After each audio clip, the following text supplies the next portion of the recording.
perkenalkan saya Andreas Neke, NIM 25104036, mahasiswa PPG B1 tahun 2025 di LPTK Santo Fransiskus Assisi Semarang, akan melakukan perekaman video praktik pembelajaran di kelas. Selamat mengikuti.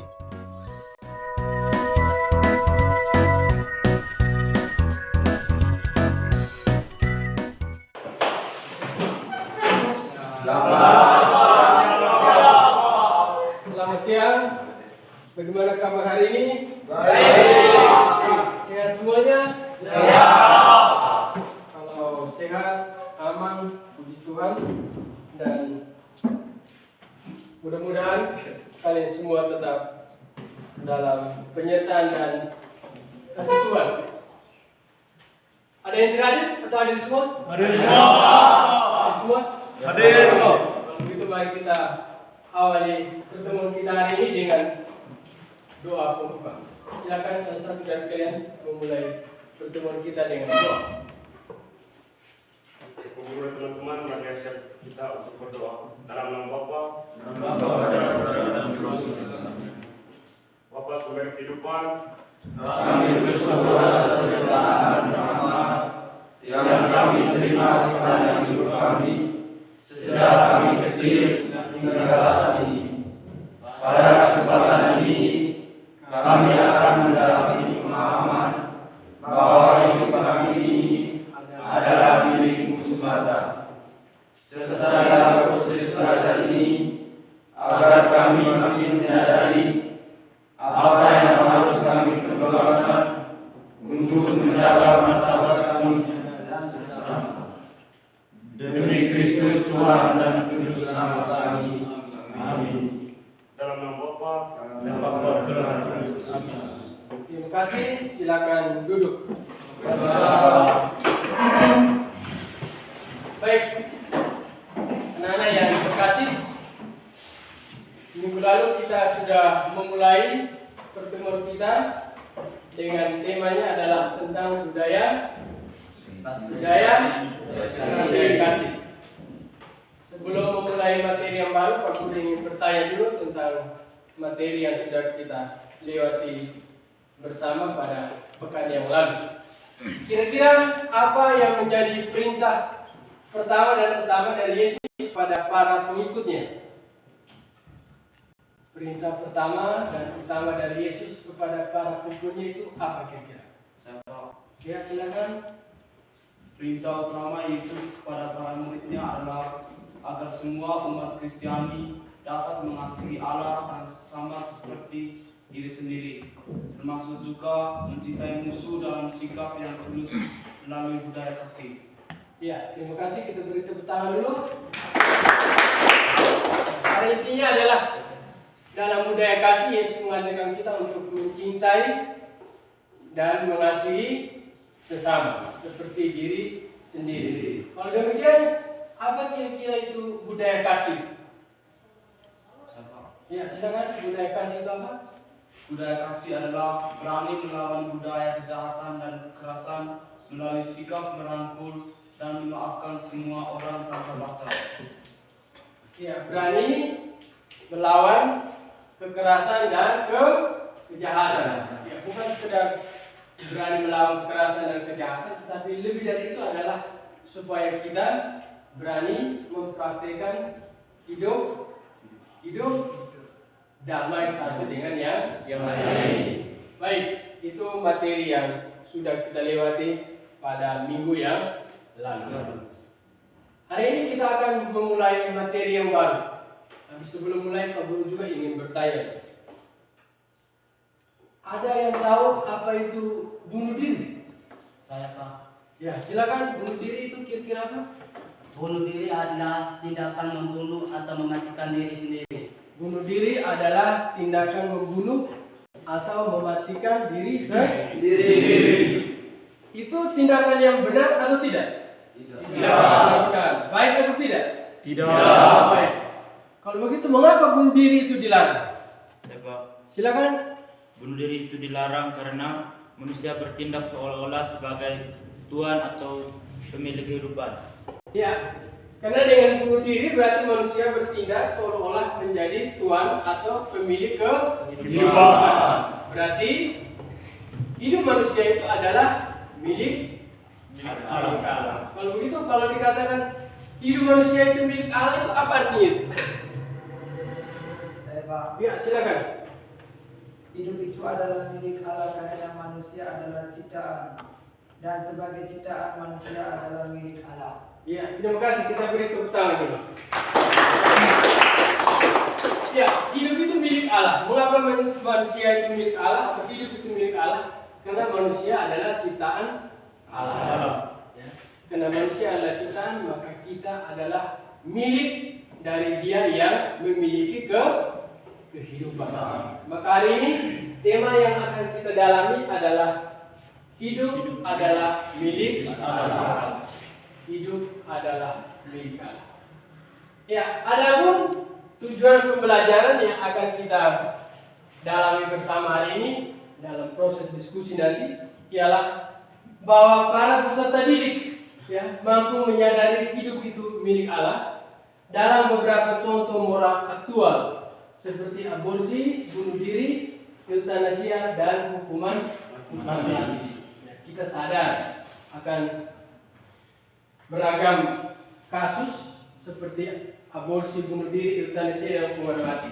Dalam mana kasus-kasus itu mau menunjukkan bahwa seolah-olah Tuhan bukan pemilik kehidupan, tetapi manusia yang menjadi pemilik atas kehidupan. Padahal tadi sudah didalami di awal bahwa Allah adalah pemilik kehidupan, bukan manusia. Baik, tema ini akan kita dalami dalam kelompok. Ya. Jadi silakan nanti dalam kelompok kita masing-masing, ya silakan dibentuk. Ada ketuanya, ada sekretaris, ya sudah dia melaporkan. Kemudian ada moderator nanti yang memperlancar segala proses diskusi dalam kelompok. Nanti baru kemudian akan dibagikan LKPD untuk kalian kerjakan. Silakan dalam kelompok dulu.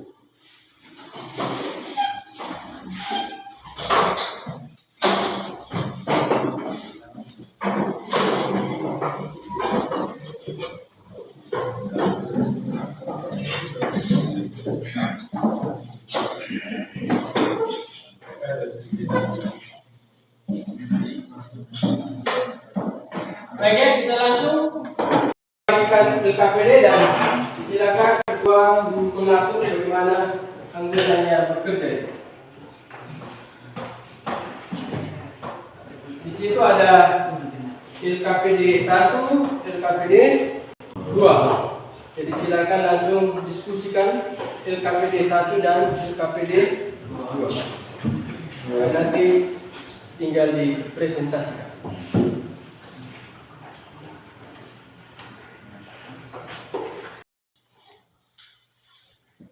Ya, silakan langsung dimulai. Ya, dalam proses itu, proses pengerjaan LKPD itu ada link yang Pak Guru sudah kasih. Silakan dicari di internet.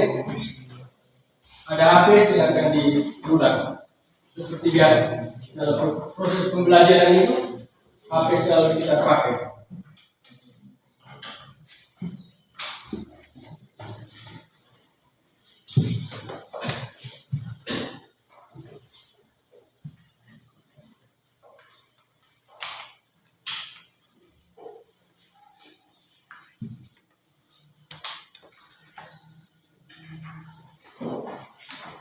Silakan dipakai HP.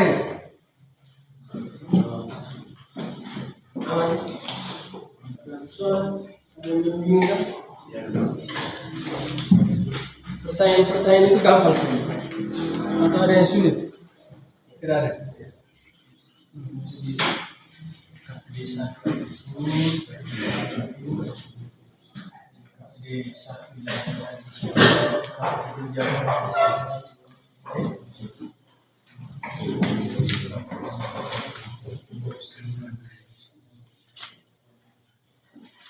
Jadi satu jawabannya dari teks yang sudah disediakan.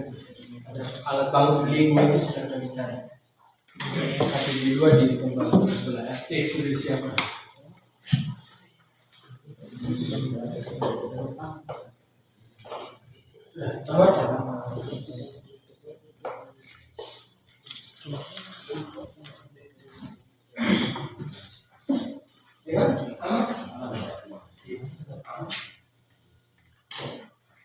Sudah semua ya?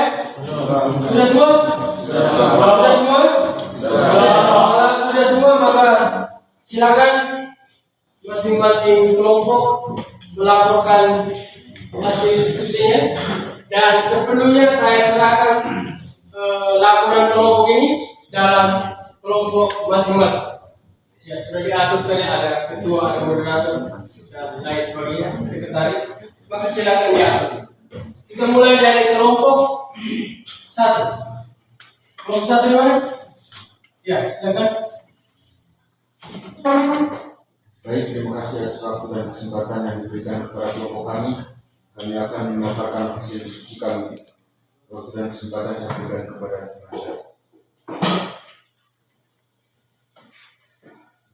Nomor 1, Pater Renato Sierra adalah seseorang misionaris dari Italia yang sejak tahun 1978 bekerja di favela, yakni sebuah daerah tertekan di Brazil. Ia menyebut dirinya seorang imam jalanan yang mencoba mencari seorang Kristen di pinggir dunia bersama mereka yang kekurangan. Pada tahun 1986, ia mendirikan Kesatuan Minor. Nomor 2, yang dilakukan Pater Renato dalam hidupnya adalah menawarkan bantuan kepada orang-orang miskin, tersingkir, dan terbuang. Ia merasa melihat wajah Yesus di wajah anak-anak itu dan harus melakukan sesuatu.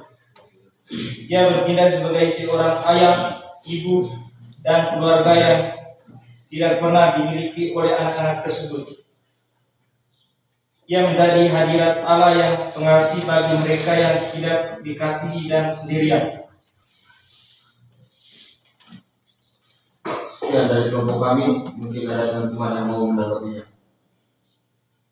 Tidak ada. Ya, kalau tidak ada tanggapan, kita lanjut ke kelompok 3. Kelompok 3 di mana? Oh, silakan kelompok 3. Terima kasih atas waktu dan kesempatan yang diberikan kepada kelompok kami. Kami akan memaparkan hasil diskusi kelompok kami. Kasus atau peristiwa di lingkungan masyarakat yang menunjukkan tindakan yang kurang menghargai sesama dan hidupnya antara lain bunuh diri, aborsi, pembunuhan, hukuman mati, dan euthanasia. Bunuh diri adalah sebuah tindakan yang dengan sengaja mematikan diri sendiri. Aborsi adalah penguburan kandungan atau janin, sebuah tindakan yang dengan sengaja menggugurkan kandungan atau janin. Pembunuhan adalah sebuah tindakan yang dengan sengaja mematikan atau membuat supaya orang lain mati atau meninggal dunia. Hukuman mati adalah hukuman yang dijatuhkan oleh pengadilan kepada pelaku kejahatan serius. Hukuman ini merupakan hukuman terberat yang dapat dijatuhkan oleh pengadilan. Hukumannya dapat berupa dibunuh, ditembak, atau digantung. Euthanasia adalah tindakan atau tindakan yang menurut hakikatnya atau dengan maksud sengaja mendatangkan kematian untuk dengan demikian menghentikan setiap rasa sakit. Demikianlah hasil diskusi kelompok kami. Mungkin teman-teman ada yang mau bertanya? Tidak ada pertanyaan? Ya, Terima kasih. Silakan duduk ke kelompok 5 terakhir. Terima kasih atas waktu dan kesempatan. Kami akan melakukan hasil diskusi dari kelompok kami.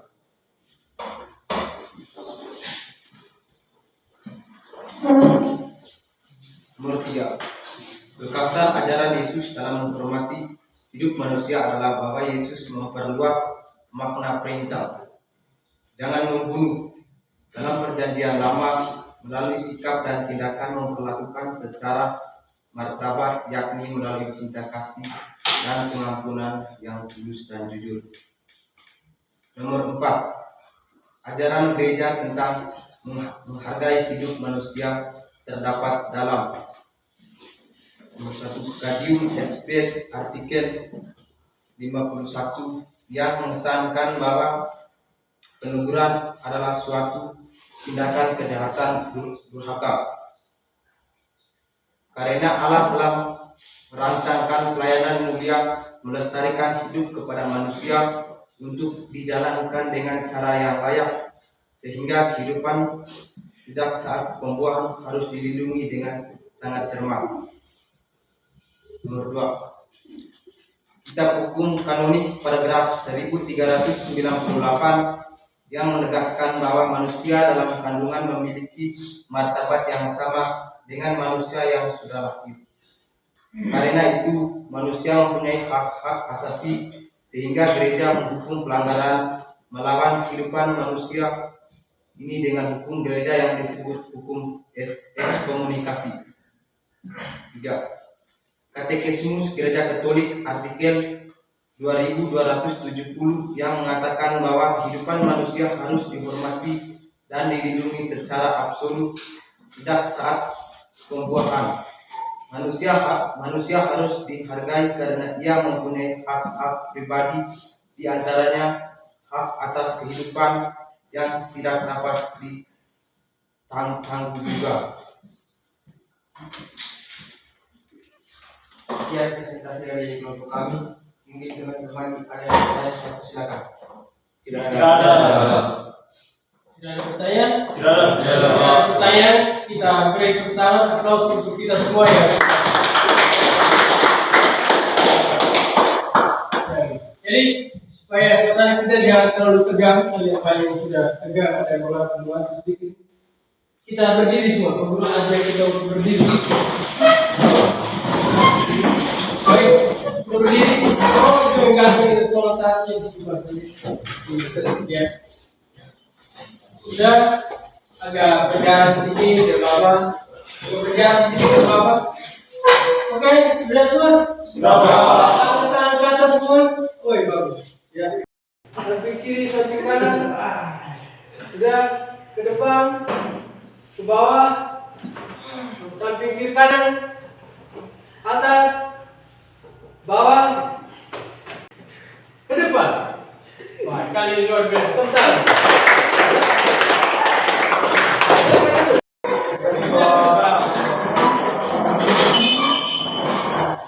Kalian semua luar biasa. Jadi antara yang diucapkan dengan apa yang dibuat, antara yang dibuat dan diucapkan, semua kalian bisa menangkap dengan baik dan melaksanakan dengan baik. Terima kasih. Jadi proses diskusi kita itu sudah menjawab jalan atau menjawab konsep kita tentang hidup itu milik Allah. Hidup itu milik Allah. Tadi ada yang terlewatkan dari diskusi-diskusi kelompok itu adalah berkaitan dengan pengguguran. Barang siapa yang melakukan tindakan pengguguran kandungan dan berhasil, itu dikenakan atau terkena hukum ekskomunikasi. Itu diatur dalam Kitab Hukum Kanonik. Paragraf berapa tadi? Paragraf berapa? 1200. Berapa? Kitab Hukum Kanonik paragraf berapa? 1398. Nah, 1390. Jadi di situ diatur barang siapa yang melakukan tindakan pengguguran kandungan dan berhasil, yang bersangkutan itu terkena hukuman ekskomunikasi. Ekskomunikasi adalah tindakan formal yang dilakukan oleh gereja terhadap pelaku pengguguran itu, dalam mana orang yang bersangkutan itu berada di luar komunitas gereja. Dia di luar komunitas gereja. Jadi bukan soal gereja yang mengeluarkan orang itu, bukan. Tapi paling pertama dan utama adalah karena tindakannya yang melanggar perintah Allah, yang untuk menghormati kehidupan. Baik, dari semua diskusi kita tadi, mungkin ada 1-2 orang dari kalian yang berani menyimpulkan dari semua proses diskusi tadi, ada yang bisa menyimpulkan seluruh tema kita tentang hidup itu milik Allah? Oh, ada. Coba silakan. Baik, terima kasih. Saya akan menyimpulkan dari hasil diskusi kita tadi. Yang pertama, Gereja Katolik sangat menjunjung tinggi kehidupan karena kehidupan manusia berasal dan diberikan oleh Allah. Yang kedua, manusia adalah ciptaan dan milik Allah, maka Allah menjelaskan kepada manusia untuk tidak berbuat sebuah hati terhadap hidup manusia, misalnya dengan membunuh dan menyakiti diri sendiri dan orang lain. Tiga, manusia hendaknya menghargai hidup dengan menciptakan budaya kasih, bukan budaya kekerasan. Yang keempat, ajaran sosial gereja mengimbau dan menegaskan bahwa umat Katolik harus menunjukkan dan menjadi saksi hidup dalam bertindak, bersikap, dan berperilaku menghormati kehidupan manusia dengan budaya cinta kehidupan. Sekian dan terima kasih. Baik, terima kasih. Kita beri aplaus untuk saudara kita.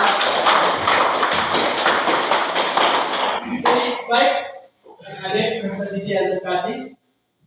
Ya, dari apa yang telah disimpulkan tadi sudah jelas itu bahwa yang pertama, Gereja Katolik sangat menjunjung tinggi kehidupan. Maka tindakan pembunuhan itu adalah tindakan amoral. Itu kategorinya adalah kejahatan yang durhaka. Tadi dokumen Konsili Vatikan II dalam Gaudium et Spes menyebut tadi itu kejahatan yang durhaka. Artinya apa itu? Itu adalah tindakan yang dikategorikan sebagai kejahatan besar. Dalam kategori moral itu disebut dosa berat. Yang kedua, kesimpulan yang kedua, manusia adalah ciptaan. Ya. Siapapun dia namanya manusia, kawan saya, kita semua adalah ciptaan. Maka kalau kita adalah ciptaan, karena kita adalah ciptaan, maka kita adalah milik Allah. Jadi Allah adalah pemilik kehidupan. Awal dan akhir hidup manusia berasal dan akan berakhir kepada Allah. Karena kehidupan adalah milik Allah.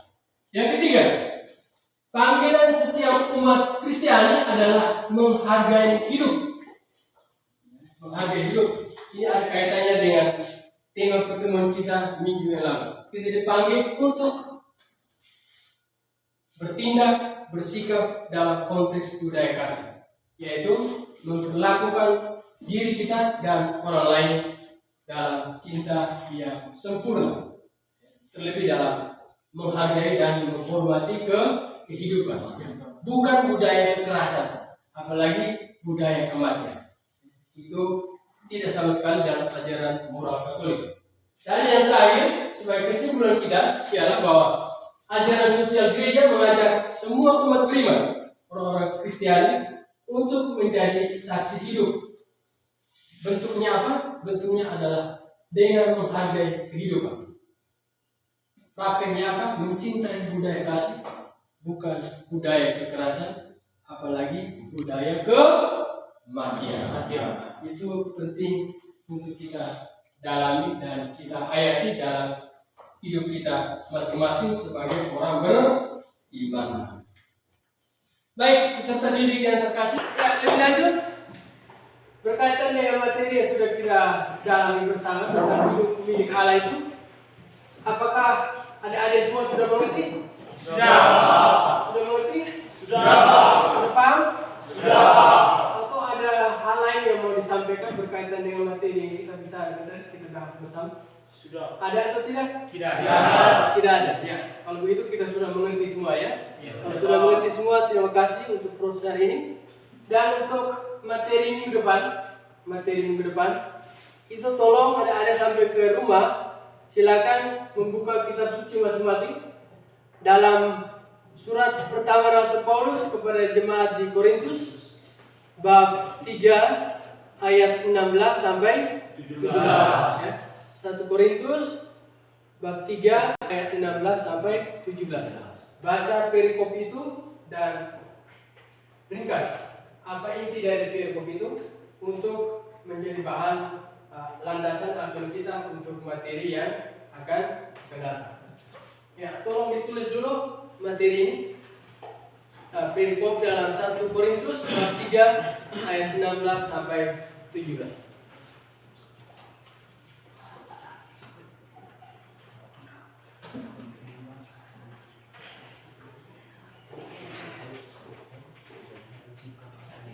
Satu Korintus bab 1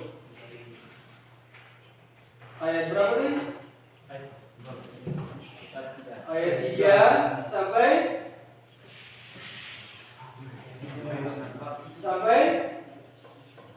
16. 1 Korintus ya, itu.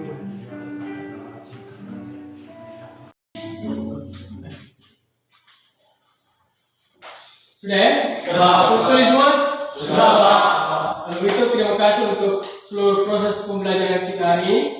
Sebelum doa penutup, kita bernyanyi bersama. Hidup ini adalah kesempatan.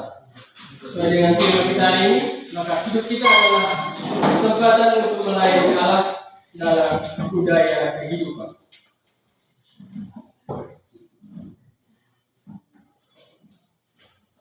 Ya, kita nyanyi sama-sama ya. Ya.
Terima kasih, tepuk tangan.